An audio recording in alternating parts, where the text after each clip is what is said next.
Os irmãos podem se assentar. Gostaria de, nesse momento, convidar o pregador dessa manhã. Talvez alguns ainda não o conheçam. Reverendo Silvio Biso é agora pastor auxiliar da Igreja Presbiteriana Redenção. E ele está dedicado, mais especificamente, ao trabalho da Congregação Capital, que se reúne ali em Águas Claras. E tem sido uma alegria caminhar com ele nesses dias, já é uma amizade de muitos anos. E também gostaríamos de incentivar e convidar os irmãos para que, eventualmente, possam ir à Congregação Capital e conhecer o trabalho que está sendo realizado ali, que o Senhor tem abençoado tanto desde já. E nessa manhã pedimos a Deus que dê ao nosso irmão Silvio condições de pregar o Evangelho a nós e que ele o faça com alegria e no temor do Senhor. Deus te abençoe, viu, meu irmão? Amém. Bom dia, igreja. Como eu costumo dizer, paz e amor da parte de Jesus. Abra a sua Bíblia. Nós estamos aqui na sequência da exposição de Apocalipse. E eu os convido a abrir em Apocalipse capítulo 4. Nós leremos o texto inteiro do capítulo 4. Apocalipse 4, de 1 a 11.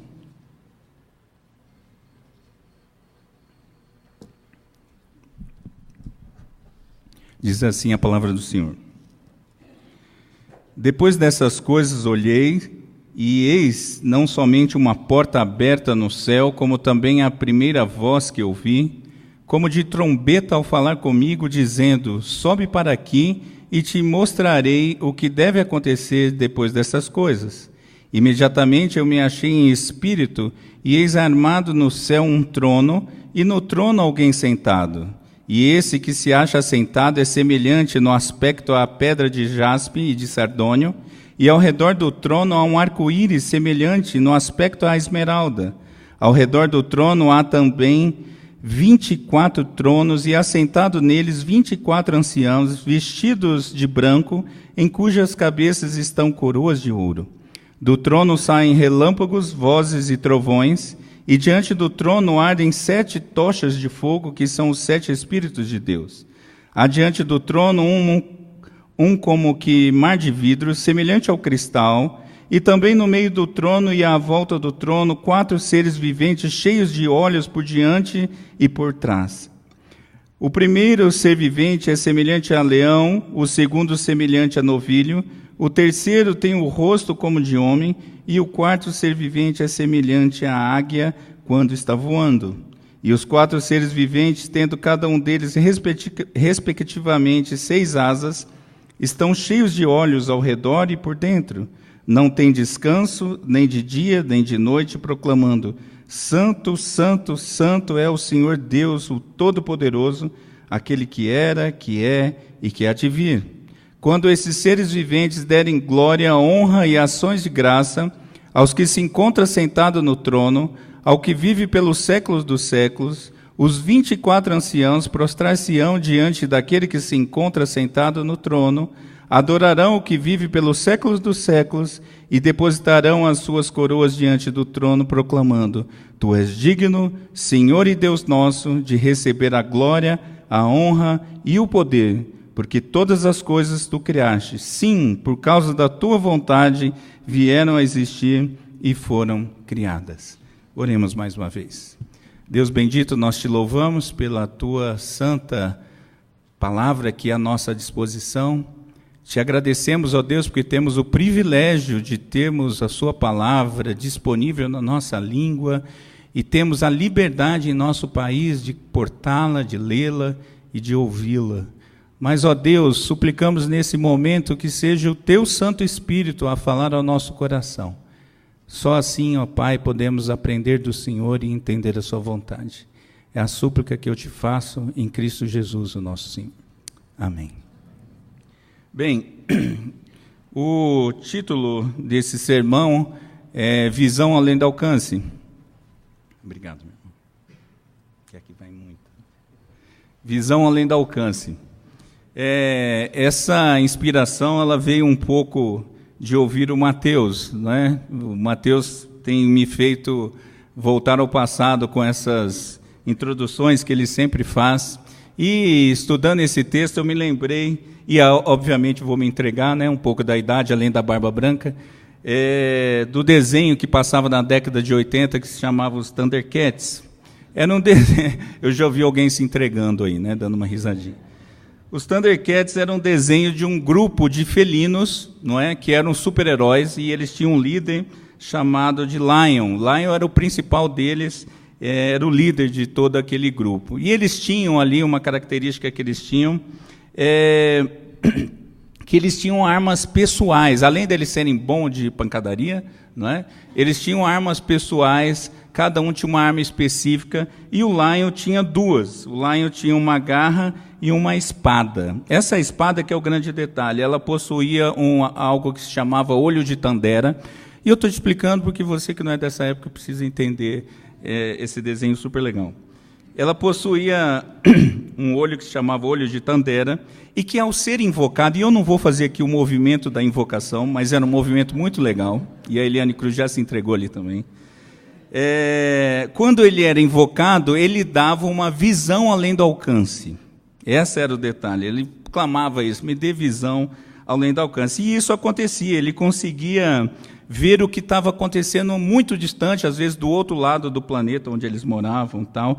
E normalmente ele invocava esse poder quando os seus amigos estavam em perigo. E aí ele podia agir, tal, e chamar os outros, enfim. O fato é que ele tinha esse detalhe de ter a visão além do alcance, não é? E o interessante é que essa visão ela estava disponível a partir de um objeto, era por conta da espada, que mostrava apenas os problemas. E os problemas que estavam acontecendo, normalmente situações de perigo, no presente e nessa dimensão. Então, era uma espada assim que mostrava o presente, o dia de hoje, o que está acontecendo nesse exato momento, embora em lugares um pouco diferentes.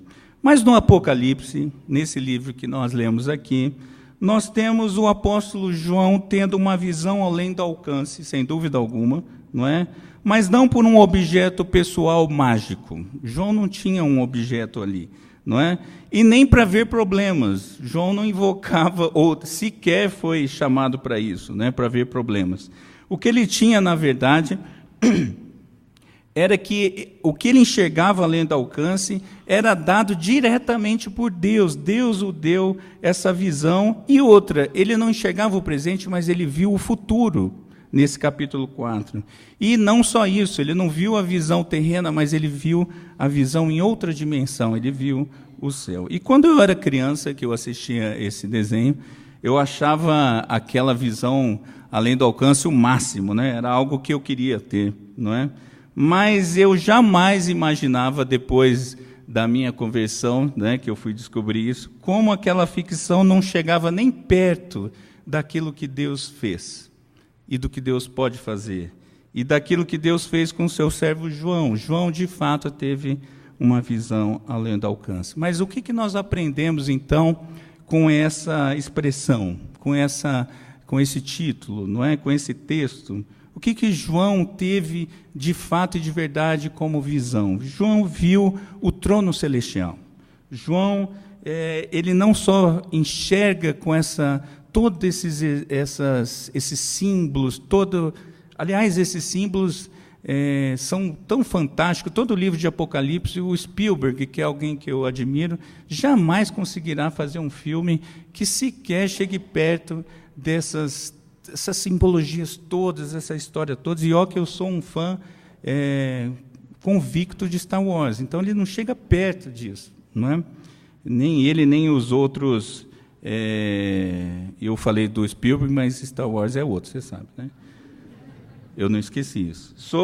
Mas João tem uma visão do trono celestial sobre os planos futuros já estabelecidos por Deus. E é isso que eu quero ver nessa manhã com você. João tem essa visão e nós aprendemos 3 verdades sobre tudo isso. Primeiro, que nós temos a existência e a atuação da Trindade. Deus Pai, Filho e Espírito Santo, eles existem e eles agem.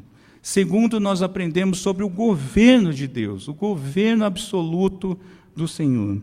E terceiro, nós temos a adoração que é devida tão somente a Deus. Nós vamos ver essas 3 verdades nessa manhã.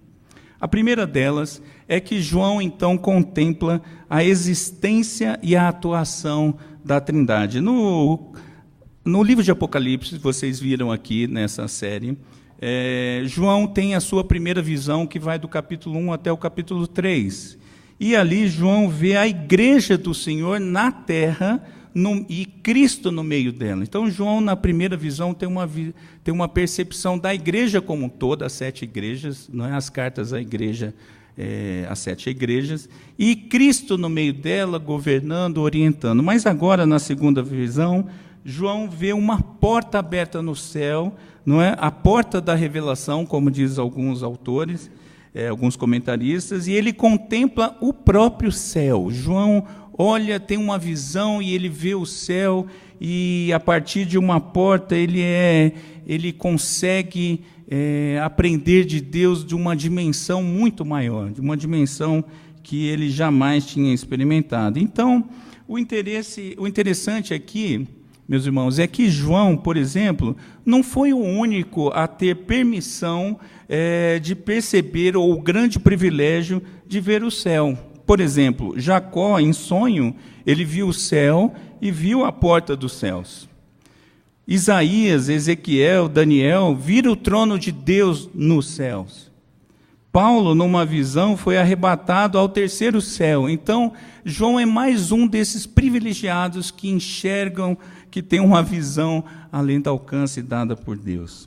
E essa visão, por incrível que pareça, sim, ela vai mais longe do que Jó experimentou. Jó, por exemplo, no seu livro, ele afirma que antes ele conhecia Deus de ouvir, mas agora, depois de uma série de situações, Jó tem a visão de Deus. Mas essa visão que Jó tem não é a visão ocular que João teve. João teve uma percepção sensorial muito maior do que a de Jó.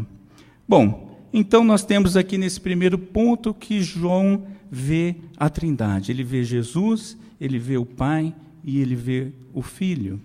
Perceba aí comigo na sua Bíblia ou no seu aplicativo. No versículo 1, João vê a Jesus. Diz assim: depois dessas coisas, ou seja, da visão das igrejas, olhei e eis não somente uma porta aberta. Ele não viu só uma porta no céu, mas ele ali no céu, ele também viu alguém como também a primeira voz que ouviu. João tinha ouvido uma voz anterior e visto quem era o dono dessa voz. E agora ele ouve a mesma voz e vê a mesma pessoa, que é Cristo Jesus, o nosso Senhor. E ele diz ali que como uma trombeta ao falar comigo. João reconhece essa voz e percebe que é a voz de Cristo. E ele reconhece isso por conta dessa expressão, que era uma voz como a de uma trombeta. E é importante a gente perceber que, para o judeu, a linguagem do tocar da trombeta era conhecida. Me permita tirar isso aqui, gente, que eu não consigo. Vou quebrar todo o protocolo aqui, Mateus, me perdoe. Só não vou derrubar de novo, como eu fiz domingo passado. Mas João, a linguagem aqui do judeu, para o judeu, era muito clara. João, o judeu sabia que toda vez que tocava-se a trombeta, essa expressão era conhecida para ele sabia pelos registros do Antigo Testamento, que toda vez que a trombeta tocava, na sequência viria alguma revelação. E a voz do Senhor, como uma trombeta, fala a João, e ele ouve então a Cristo, e que o chama à sua presença, e ele diz o que no versículo 1 ainda? Sobe para aqui e te mostrarei o que deve acontecer depois dessas coisas. O próprio Senhor chama João e diz o que? Sobe para aqui e eu vou te mostrar o futuro, vou te mostrar o que vai acontecer. Algo parecido com o que aconteceu com Moisés, lá em Êxodo, quando ele vai ao Monte Sinai receber os 10 mandamentos, e o Senhor diz para ele o quê? Sobe a mim ao monte, Êxodo 24, versículo 12.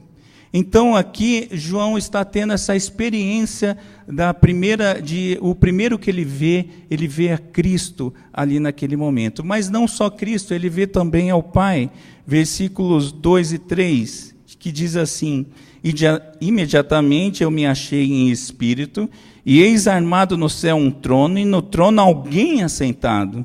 e esse que se acha assentado é semelhante no aspecto à pedra de jaspe e de sardônio, e ao redor do trono há um arco-íris semelhante no aspecto à esmeralda.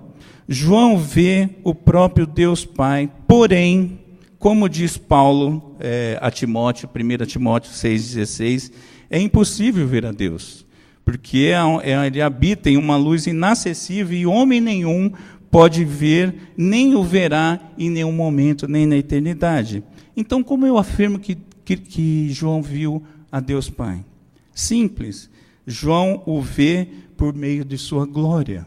A descrição de Deus Pai, a descrição da majestade e da beleza de Deus, através da visão de 3 pedras preciosas.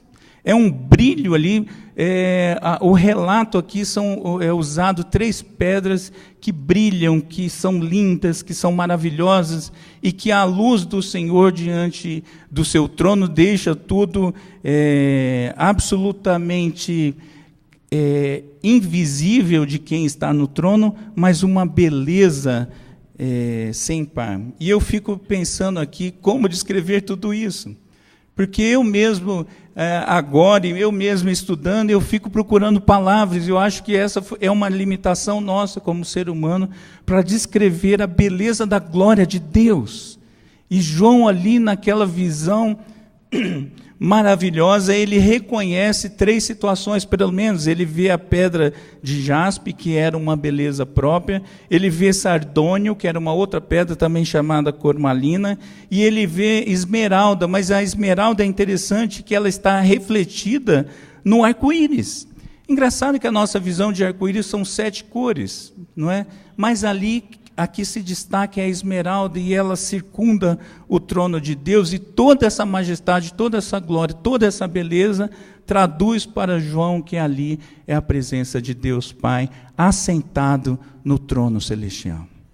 E não para por aí, João vê o próprio Espírito Santo, mas não se vê Espírito. Então, como eu afirmo isso? Olhando para o texto, no versículo 5, que diz assim: do trono saem relâmpagos, vozes e trovões, e diante do trono ardem 7 tochas de fogo, que são os 7 Espíritos de Deus. João vê o Espírito Santo na figura das 7 tochas de fogo. A visão das 7 tochas, meus irmãos, é uma expressão da plenitude do Espírito.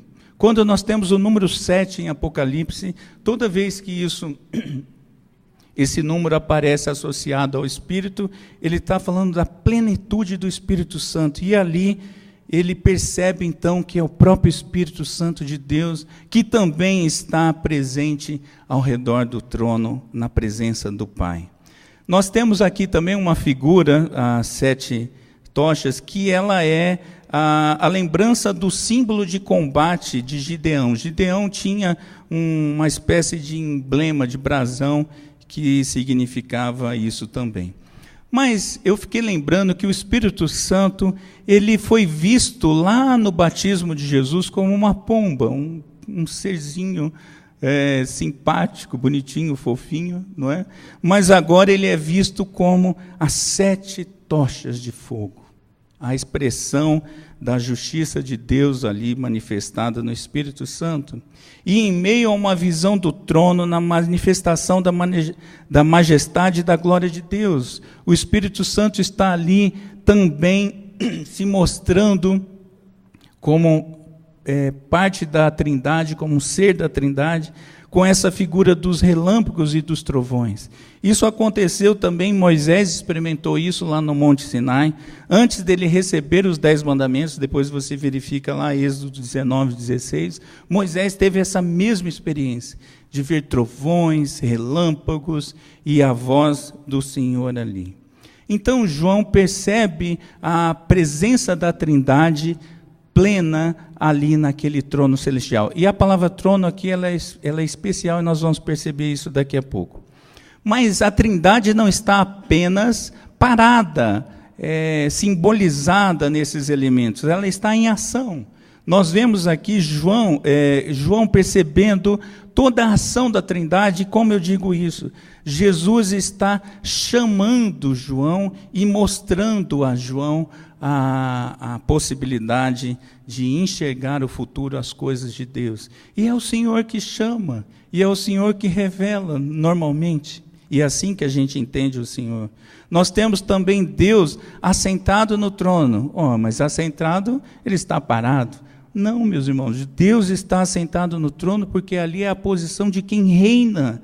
Deus está reinando soberano e absoluto sobre toda a sua criação. Só podia estar no trono esse ser, o Deus Todo-Poderoso que é rei sobre todas as coisas. Então, o fato dele só estar ali, ou aparentemente só estar sentado no trono, é um sinal da soberania e do reinado absoluto de Deus. E nós temos também o Espírito Santo agindo, porque é ele que leva João em visão, e é ele que arde como chama.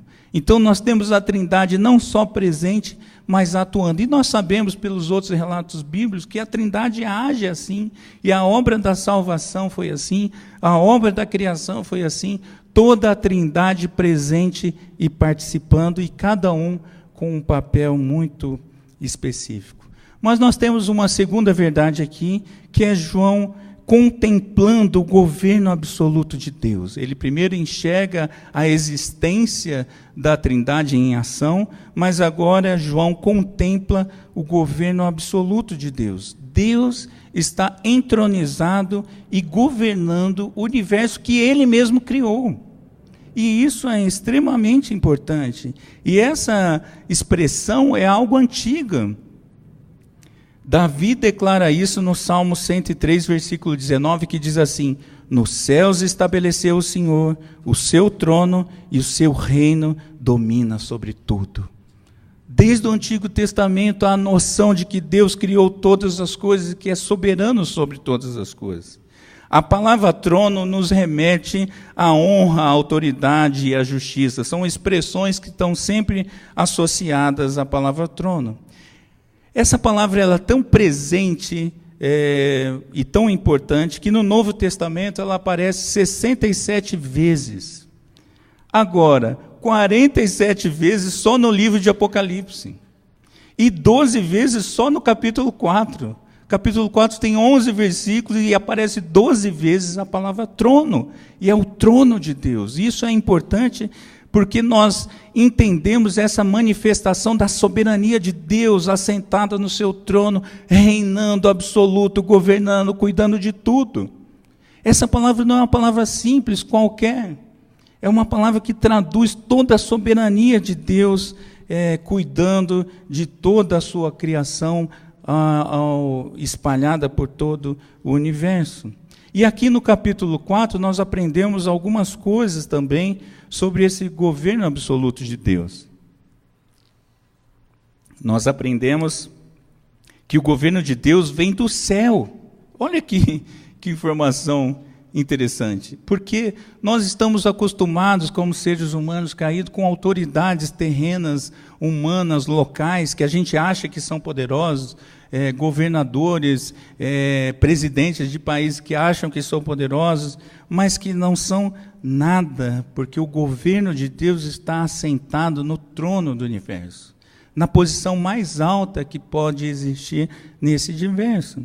Nós aprendemos também que o governo de Deus é totalmente majestoso, a majestade de Deus, a autoridade que ele tem como rei é expressada ali no versículo 6, na primeira parte, como um mar de vidro. E nós vimos aqui na leitura de Ezequiel que de baixo para cima eles percebiam a soberania de Deus, porque eles estavam debaixo de uma espécie de piso celestial, brilhante, translúcido, feito de vidro. Mas aqui nós estamos vendo mais um elemento, e aí não cabe ficar especulando o que é o mar, o que não é, a não ser nós aprendemos que é mais um elemento da glória divina, a grandeza, a transparência absoluta da presença de Deus. Nós estamos ali com mais um elemento nos expressando maravilhosamente essa soberania de Deus. E temos ainda duas referências sobre isso, que é o governo de Deus soberano sobre tudo e sobre todos. Deus governa sobre tudo e sobre todos. E como a gente vê isso? Por meio de dois exemplos que o Senhor deixa aqui nesse texto. Primeiro, por meio dos anciãos, e segundo, por meio dos seres celestiais. Primeiro, nós vemos ali que os anciãos, os 24 anciãos, sentados sobre os 24 tronos, versículo 4. Isso significa, meus irmãos, o simbolismo disso é que Deus governa sobre todos os redimidos do Senhor, em todo o tempo. A referência aqui aos redimidos da terra, tanto a judeus quanto gentios, tanto no Antigo Testamento com os 12 patriarcas, quanto no Novo Testamento com os 12 apóstolos. Toda essa referência aqui é para demonstrar que todos os redimidos, todas as pessoas redimidas, desde de Gênesis até o final, todos estão debaixo do senhorio de Deus. E os outros não estão? É claro que estão. Acontece que aqui é a revelação, é a demonstração da vida eterna, dos que estarão com o Senhor. Os outros não estarão com o Senhor, estarão no seu destino infernal, não é? Agora, é interessante observar que os anciãos exercem uma espécie de governo também, só que é um governo submisso ao governo de Deus. Três símbolos aqui para isso. Primeiro, eles estão assentados em tronos. Tronos não principais, mas tronos que estão ao redor do trono principal. E o Senhor nos deu esse papel de governarmos a criação. E eles estão ali vestidos de branco, não há simbolismo da santidade daqueles seres. E mais, com coroas de ouro, eles reinam com o Senhor, obviamente debaixo do senhorio de Deus. Mas nós temos também um outro elemento que mostra o governo de Deus sobre tudo, e aqui especificamente sobre toda a criação. Nós temos ali no versículo 6, na segunda parte até o versículo 7, nós temos a descrição dos 4 seres viventes, conforme o registro similar de Ezequiel, que nós lemos aqui, também Ezequiel 1, 5 a 6. Nós temos ali 4 seres, um com uma expressão ou uma face parecendo leão, outro touro, outro como de homem e outro como de águia voando. E esses seres estão cheios de olhos por todos os lados, um símbolo da vigilância constante, e 6 asas que demonstram aqui toda a agilidade que esses seres têm para atender às orientações e às demandas do Senhor. Mas o fato é que, como o Apocalipse é cheio de símbolos, o número 4 aqui significa também uma outra coisa. 4 significa a completude de toda a criação. O número 4 significa que toda a criação está debaixo do senhorio de Deus. E depois eu sugiro que você leia Isaías capítulo 6, de 1 a 3, e Ezequiel capítulo 10, versículos 14. Você vai perceber que todos esses elementos apontam para o governo soberano de Deus. E João percebeu isso. João estava diante do trono celestial, experimentando essa maravilhosa percepção da soberania absoluta de Deus. E agora, em terceiro lugar, nós temos também João contemplando a adoração que é devida somente a Deus.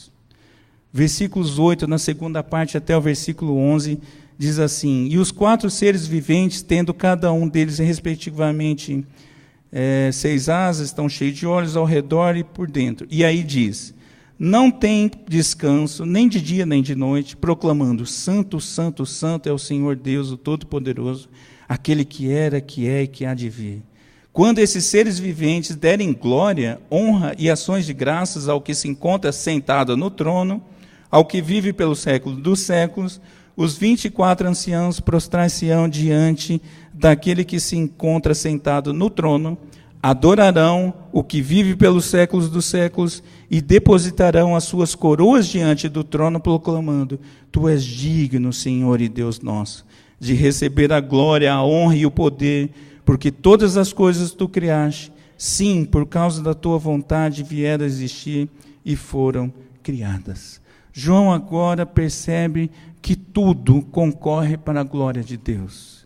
Os 4 seres viventes estão adorando, segundo o versículo 8, continuamente.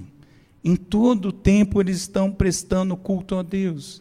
E eles cultuam a Deus, e aqui a gente percebe pelo menos 3 características dessa adoração. Eles cultuam a Deus por conta da sua santidade, porque Deus é santo, santo, santo. Eles cultuam a Deus por conta do poder de Deus, porque, como diz o texto, é um Deus o Todo-Poderoso, não é um, mas é o Todo-Poderoso. E mais, eles cultuam a Deus porque é um Deus eterno. Aquele que era, que é e que há de vir. E há esses seres ali, soprando, balançando as suas asas. E eu me lembrei agora, e tão somente agora, do filme... É isso que dá, ficar dando essas analogias. Me lembrei do filme Malévola. Se você não assistiu, sugiro, que a Angelina Jolie é um ser celestial e quando ela balança as asas, ela derruba exércitos. E aquilo é só um filme, e eu fiquei aqui pensando, e esses anjos estão ali balançando as suas asas diante de Deus, e clamando e adorando ao Senhor, e dizendo: Santo, Santo, Santo, Deus o Todo-Poderoso, aquele que era, que é e que há de vir. Continuamente. Eu não sei se você consegue entender isso. Eu não consigo, mas o fato é que é maravilhoso demais para mim tentar exercitar essa visão de ver os anjos ali em profunda adoração. Quando nós estamos aqui num momento desse cultico, um momento maravilhoso, coletivo de adoração ao Senhor, já é tão bom. Quando temos nossos cânticos que podemos exaltar a glória de Deus, é tão bom. Como será isso, meus irmãos? Mas nós temos ali esses 4 seres adorando a Deus, mas não só eles, porque não é só a criação que adora a Deus, mas especialmente os redimidos do Senhor que prestam adoração, e nós vemos isso mais uma vez na figura dos 24 anciãos. Diz o versículo 10 que os 24 anciãos, prostrando-se diante daquele que se encontra sentado no trono, adorarão o que vive pelos séculos dos séculos, e depositarão as suas coroas diante do trono de Deus. Nós temos agora esses homens em profunda adoração e numa atitude de humildade, porque eles estão prostrados diante do trono, eles saem dos seus troninhos, não é? E vão para o trono, diante do trono de Deus, e prostrados em profunda humildade e profunda adoração, eles exaltam o nome do Senhor. E o que eles exaltam? Diferentemente dos seres celestiais, eles exaltam Deus de 3 formas diferentes. Primeiro, eles dizem que Deus é Senhor, Senhor sobre tudo, mas não é um Senhor distante, Ele é um Senhor pessoal. Veja comigo, tu és digno, sim, é o Senhor que é digno de toda honra, glória, poder, louvor, adoração, sim, é o Senhor, mas é um Deus nosso, que nós podemos falar como nosso, Pai nosso que está no céu. É esse que eles estão adorando. E mais, não é só esse Deus que está lá no trono celeste, mas é o Deus criador de todas as coisas, porque todas as coisas tu criaste. Nada, meus irmãos, nada, absolutamente nada no universo está fora do controle de Deus, porque Ele criou todas as coisas. Tudo, absolutamente tudo. É verdade que tem pessoas que ainda não se apegaram a essa verdade e acreditam, por exemplo, que Deus não esteja no controle do inferno. Mas é claro que Ele está, inclusive foi Ele que criou, porque Ele criou todas as coisas. Porque ali é um lugar de juízo, o juízo absoluto de Deus. Deus está ali não com a sua graça, mas com o seu juízo. Por isso que é terrível, por isso que é temível, porque o juízo eterno de Deus sobre a vida daquelas pessoas, daqueles seres que também estarão lá. Por que Ele pode fazer isso? Porque Ele é criador de todas as coisas. E mais, os anciãos estão ali adorando a Deus, porque sabe que a vontade de Deus é soberana. No final ele diz assim: por causa da tua vontade vieram a existir e foram criadas. Não é acaso, meus irmãos. Não foi sem querer. Não foi uma explosão cósmica que gerou tudo isso e saiu por aí de qualquer jeito. não está perdido. Nada que foi feito sem querer. Não tem plano B, não tem plano C, não tem descontrole. Não, Deus criou todas as coisas. E é isso que os anciãos estão ali adorando. Tu és digno, Senhor e Deus nosso, de receber a glória, a honra e o poder, porque todas as coisas tu criaste, sim, por causa da tua vontade vieram a existir e foram criadas. Na glória eterna, meus irmãos, toda a criação, os redimidos, os seres celestiais e até as criaturas adorarão a Deus eternamente. E nós concluímos então, meus irmãos, aprendendo sobre essa visão além do alcance que João teve, muito mais do que qualquer ser humano teve, e eu queria, pelo menos, fazer algumas aplicações sobre isso para a nossa vida no dia de hoje e na nossa vida presente. 3 aplicações, pelo menos. Meus irmãos, nós cremos, a partir desse texto, nós cremos num Deus que, embora hoje invisível aos nossos olhos, Ele é real. Deus Pai, Filho e Espírito Santo. Nós passamos a crer assim, por conta da revelação na sua palavra. E o que significa isso? Que em meio, meus irmãos, a uma população tão descrente de tudo como nós estamos vivendo, descrente do próximo, descrente do Estado, descrente das instituições, descrente de tudo, mesmo assim nós temos o privilégio de vir a Deus, um Deus soberano, e nós o vemos por meio da sua palavra, e isso deve nos trazer conforto, consolo e esperança. Eu não sei como está a sua vida, eu não sei como você tem lido os jornais, eu não sei como você tem percebido o mundo, se você está quase acreditando que está tudo um caos fora de controle, mas creia que nós temos um Deus que é real e que está cuidando de todas as coisas. Também uma segunda aplicação é que nós cremos não só num Deus que é existente, embora muita gente diga que Deus não existe, mas nós cremos que Ele existe, mas Ele não é só existente, Ele é soberano. A noiva, a igreja de Cristo, ela vai continuar sendo perseguida, ela vai continuar sofrendo aflições, ela vai continuar enfrentando as hostes do inferno, mas nós temos o consolo de saber que servimos a um Deus soberano que está acima de todas as coisas. Todas as coisas.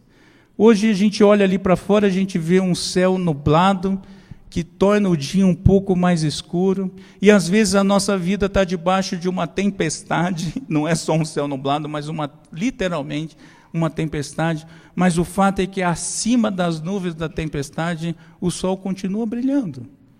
As tempestades não apagam o sol, assim como os problemas não nos fazem que Deus se torne impotente ou não presente. Nós temos um Deus que é soberano, que controla todas as coisas. E você, como igreja do Senhor, pode se beneficiar e deve se beneficiar dessa verdade, porque Ele é soberano, Ele reina diretamente do seu trono de glória no céu, e apesar de distante dos nossos olhos, Ele é pessoal e se faz presente tanto nos méritos de Cristo, quanto na habitação do seu Santo Espírito em nós. É por isso que essa verdade da adoração de Deus, da existência de Deus, do controle de Deus é tão importante para a sua vida, porque você pode sair daqui mais animado com o Senhor, mais vivo com o Senhor, mais cheio de esperança com o Senhor. E uma terceira aplicação que eu vejo aqui nessa manhã é que nós cremos não só num Deus que é existente e que é soberano, mas num Deus que é o único digno de louvor, honra, glória e adoração para todo sempre. Significa o quê? Significa que numa sociedade egoísta, egocêntrica, onde o que importa é a satisfação pessoal, uma sociedade que passa por cima de qualquer um para o seu alto prazer, porque o que importa é a satisfação, numa sociedade que acha que tem valor em si mesma, minhas regras, meus valores, tudo que eu faço é para mim, não é? Numa sociedade que acredita no merecimento pleno, eu mereço, isso é para mim, eu tenho que receber isso porque isso é para mim, eu só tenho direitos, não é? Já reparou que a sociedade só tem direitos ultimamente? Mas nós sabemos, meus irmãos, que nada disso é para nós. Que nós servimos a um Deus cuja glória é dele exclusivamente. Por isso que o texto bíblico diz: a ele, pois, a glória eternamente. Amém. E é por isso que na reforma foi trazido essa informação para a vida da igreja com a expressão: só lhe deu glória. Glória somente a Deus. A sua vida é para a glória do Senhor. O que você faz é para a glória do Senhor. O seu dia a dia é para a glória do Senhor. As dificuldades que você está passando, você deve passá-la confiada que tudo coopera para o bem daqueles que amam a Deus, porque isso redunda em glória para o Senhor. Essa é as aplicações que eu queria ver com você nessa manhã. E o meu desejo sincero é que essas verdades te levem mais perto de Deus e sua palavra, que te façam mais parecidos com Cristo e que te façam verdadeiro adorador. Vamos orar. Pai bendito, nós te louvamos pela tua palavra disponível a nós. Te louvamos, ó Deus, porque só o Senhor é digno de toda adoração, todo louvor. Te adoramos porque o Senhor cuida de tudo, de todos, em todo o tempo, e assim nunca mudará. Nós te louvamos, ó Pai, porque temos a esperança de estarmos na tua santa presença, junto com os nossos irmãos do passado e os do futuro, e todos os seres que te servem adorando ao Senhor. Ó Pai, te pedimos, enquanto isso não se dá, que o Senhor mesmo habite o nosso coração, que o Senhor avive a sua obra em nosso meio, que nós a tornemos o seu nome conhecido em todo lugar, em todo canto, e que a sua glória seja manifestada em tudo e em todos. É a súplica, ó Pai, que eu te faço em nome de Jesus. Amém. Deus abençoe.